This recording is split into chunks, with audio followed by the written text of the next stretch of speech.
close till I get up. Time is barely on our side. I don't wanna waste what's left. The storms we chase are leading us, and love is all we'll ever trust. Yeah, no, I don't wanna waste what's left.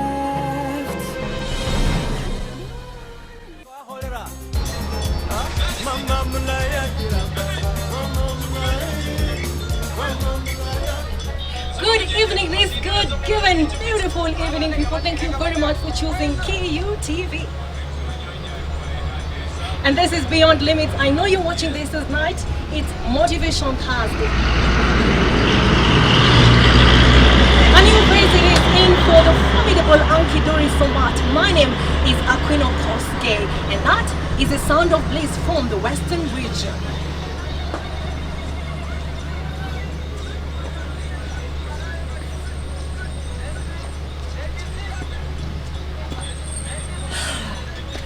Welcome one more time. Thank you very much for choosing KUTV. This is Beyond Limits, and this is what it means. It means that however much we are ruminating over the burdens of COVID-19, and some of us Kenyans actually and evidently bearing the burdens of this pandemic more than the others, take a minute this evening and let us give you something to balm the night away. Now, it's a fact, and it has been said so before, that success has no formula, and neither does it have one single definition, right? But there is something you cannot blue tick away: inspiration. And this evening, with us on set is one man who is a capsule of immutable character, intellect, and literally he wears the red heart of leadership, and he's here to inspire you, to give us hope, and to mentor us. And this is the reason, because he literally broke away from the thorns and limitations and the barriers that life threw at him. And guess what? He made it to the most significant socioeconomic class in this country. And we are talking about none other than the one and only Member of Parliament with just a tinge of controversy from KIMILILI, Honorable DIDMUS BARASA. Karibu sana, and thank you so much for speaking with us this evening. Thank you very much. Some people say it's DIDMUS BARASA, some DIDMUS BARASA. Which one is it? Barasa for an S. All right. Yes. I know you have a great appreciation for Bukusu, is it? Bukusu music? Absolutely. And traditional music. I saw you soloing one great song. What was it all about, and why are you so passionate about that kind of music? That's our culture, you know. We are products of culture, and there is a song that is sung to inspire confidence in the young people who are just about to go through that initiation process. And just before we go into the beautiful things that make Honorable DIDMUS BARASA, I'm really interested in what made the boy child different in those days.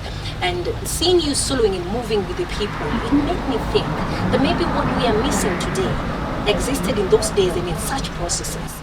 You know, our culture has been replaced by Western culture.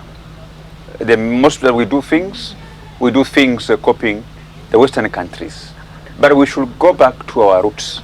We should go back to our culture, the things that our forefathers did.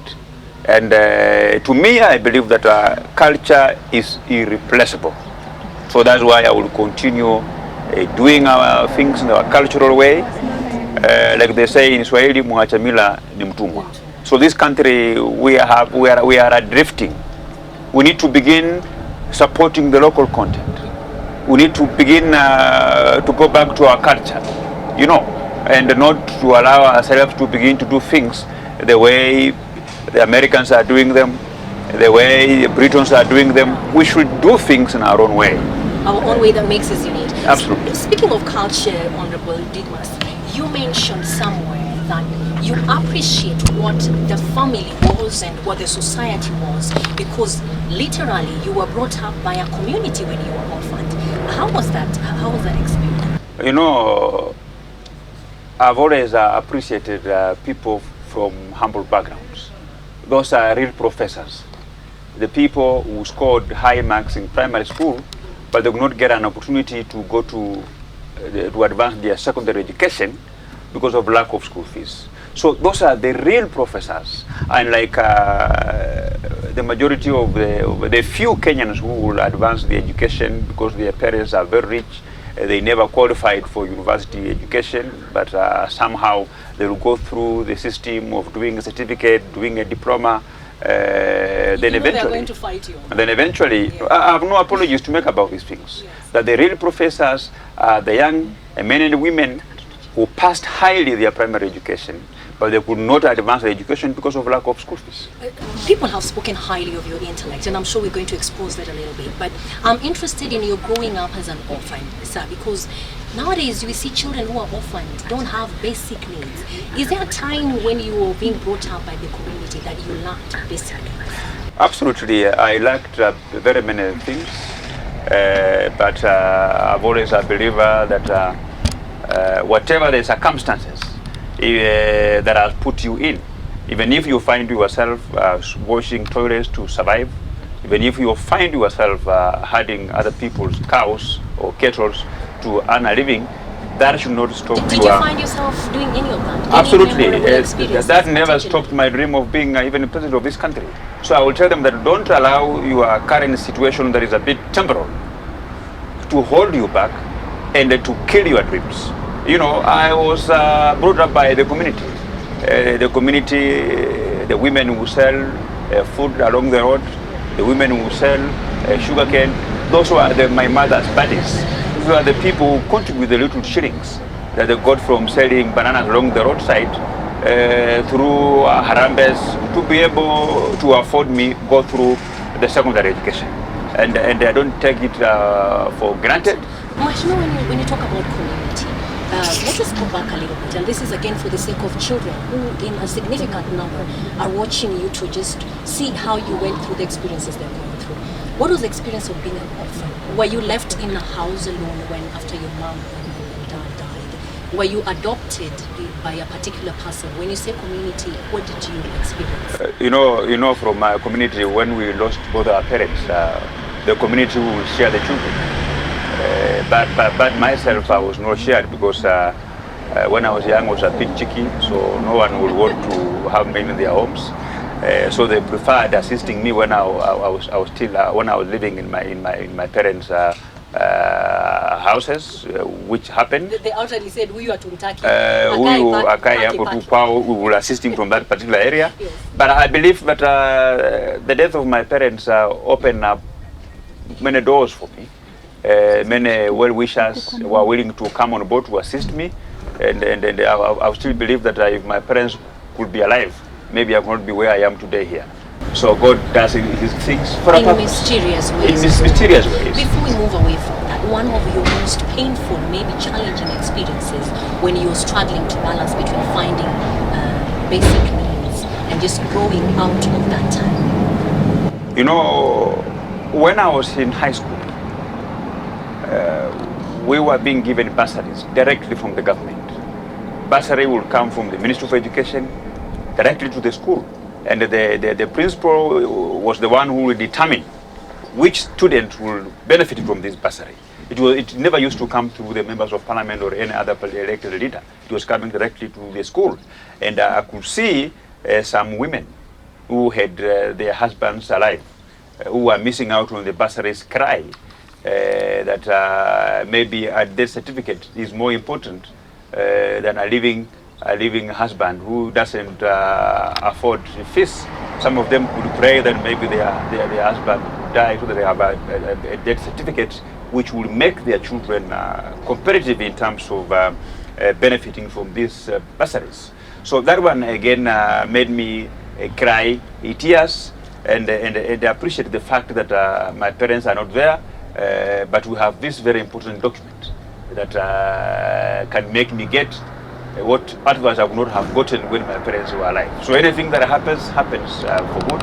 And I would want to ask those parents who are alive to really work hard and assist their families, not to allow the women who struggles, who bear the burdens of all the children they have, wish the husband will not be alive. Oh my God, that is ironically humorous because honestly speaking, everyone wants everyone alive. But you were an intelligent child.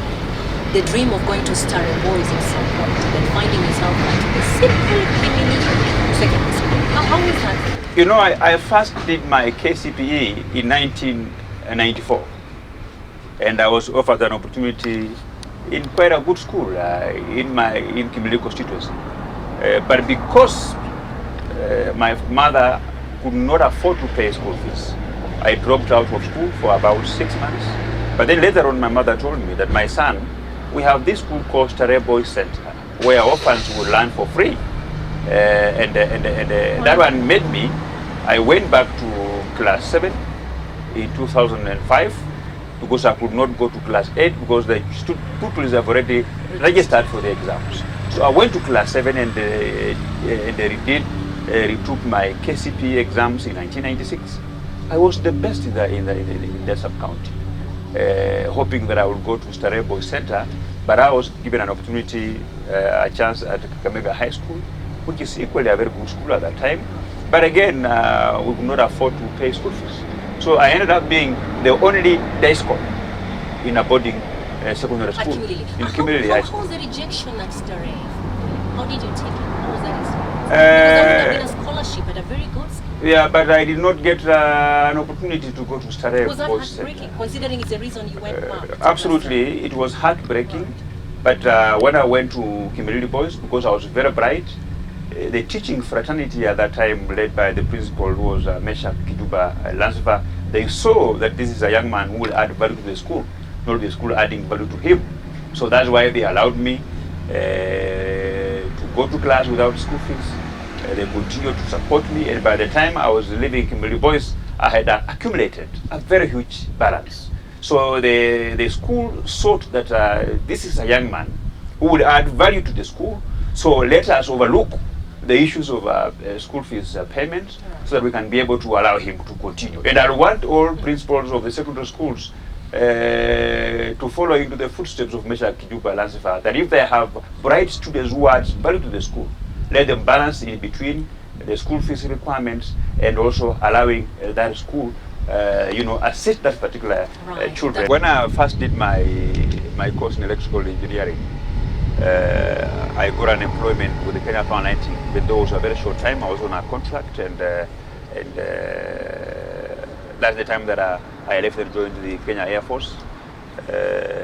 That was just as I moved up only one rank. It was not really. But you were captain. Yeah, it's a big deal. Not a flight captain, yes. But a captain by rank, and I had just moved up one rank, so it was still the lowest rank that I had moved on. And then I left the Air Force and went to work with the Shell. Was it a choice to join the Air Force, considering that your training was in electrical engineering? It was never a choice. It was just being driven by a well-paying job, because I had a lot of responsibilities. The children, my siblings, I was paying fees for them, and also being naturally a leader, that where I come from, I was also supporting a number of children who were orphans, who could have otherwise walked through my path. But because now I have an income, I would want to share it and bless someone else, so that I don't want to see them go through what I went through as a leader. And I continued to do that, even when I was working with the Shell in Australia. All right. Yeah. Wonderful.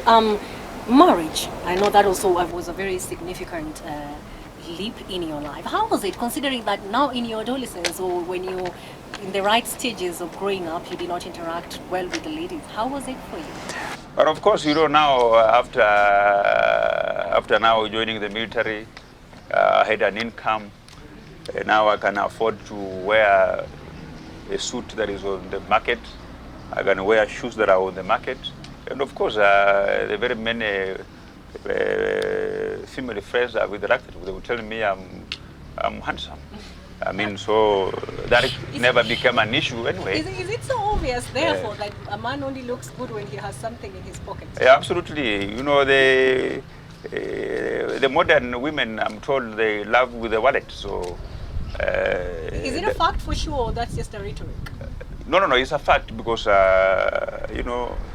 you've seen most people, maybe they want to marry a second wife, but basically because when they were at the time of getting married, maybe they had graduated, they didn't have a job, so the class of the wife material that I would be interested, that would befit him, He could not afford. he could not afford, could not get them. Mheshimiwa, you literally just made women sound like a commodity, which is all right. And this forms partly my final question on this. You're development oriented, and you have done a lot of education-wise development in your area. But what motivates you towards this direction? There is, I want to tie in the poverty levels in the Western region that has been mentioned, but it's something that needs to be looked at. Is there hope for that poverty level to probably be worked on, and is your development direction one of the ways of reducing poverty in the Western region? Poverty can only be reduced by money when this money is in the pockets of the people. Individual households are the ones who understand what are the poverty levels within their homes. And this brings to the fact that I've been supporting and championing SMEs. I have supported women begin their businesses in their thousands. Even with small money, you have a woman who desires to open a grocery shop. You give him 1,000 shillings, she will be able to open a grocery shop and feed the rest of her family. I have done so. I have given out, or rather, I've given out close to 36 car washing machines and open car washing bays in KIMILILI constituency. I have assisted women groups, initiate hatcheries so that they begin to breed chicken and sell them. Do you believe this can work against poverty? That is the way to go. SMEs. SMEs. When a particular organized group has an income generating activity, that's the way to go. Right. If government, the only role that government can play in assisting those SMEs is bettering the working the environment so that their business can survive by reducing or even giving them tax incentives. Right. There is no business there's no business why a government can tax a woman who sells bananas along the road, a woman who has a stock of bananas worth a stock of 100 shillings. So if you ask this mama to pay the county government even 50 shillings, it's punitive. Right. The government should be able to subsidize and the cost of doing business. Mheshimiwa, finally, which way for you? Siasa imechacha. Right now we have, it's obvious that people are choosing sides towards 2022. Tie that in with your ambitions, what you want in future, and which side of these divisions you see has or bears your ambition. You know, choosing a political path is no different from choosing your lifetime partner. When you are a woman, you choose your lifetime partner, a man that will grow together. When you are a man, you choose a wife in the name of a woman whom you know will grow together. So even politically, you choose your political path after being convinced that this person, we can grow together politically. To me, after doing a lot of analysis, after looking back over my shoulder from where I've come from, I have chosen to work with the one William Samoei Ruto, that we will work together. He represents my vision. Right. I see myself in him. I see my vision for the people of KIMILILI constituency in William Samoei Ruto. That's why we have decided that. And is this government eating its own people? These are occupational hazards. We don't care.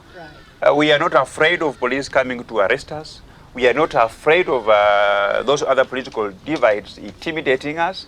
When you join politics, there are two things which will happen to you. Right. Either you become poor because you have to serve your people selfless, or you are killed, or you are assassinated, right, or you are, you become a victim of fake prosecution. Okay, let's hold it right there.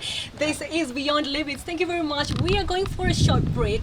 This is Honorable DIDMUS, and he says it's DIDMUS Barasa. And this is a place from the Western region coming to you this evening from KUTV. When we come back with a bit of brain buster. And these are totally irrelevant questions, quote unquote, that are going to take Mheshimiwa through some up and down ride. Don't go too far. Yeah. No, I don't wanna waste what's left.